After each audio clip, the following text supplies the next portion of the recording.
Welcome to Mishna. Megillah Perikaf Mishna Vav. Over here in this Mishnah, I'm going to discuss the differences between vowing different types of vows.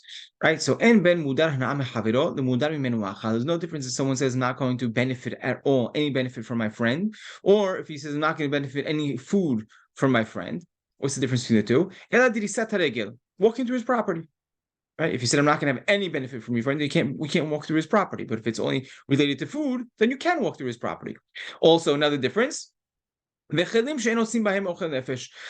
Utensils or kilim that is not used for food purposes, right?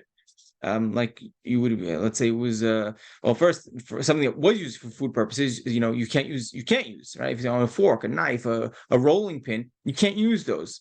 Right? But if someone said, I'm not going to have any benefit from your food, then they could go ahead and use their ironing board, right? They could use their suit, right? Things that have nothing to do with food.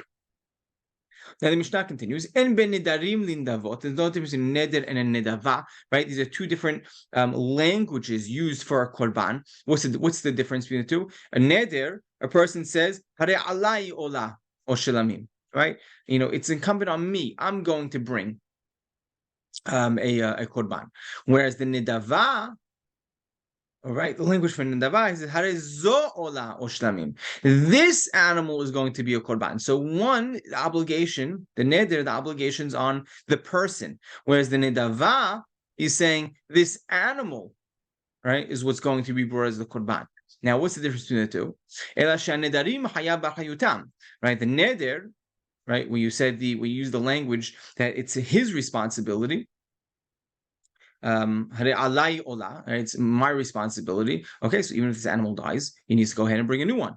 Whereas in Nedava, when you said this animal is going to be brought as a korban, then if this animal died, then you're not responsible to replace it. It's not your responsibility.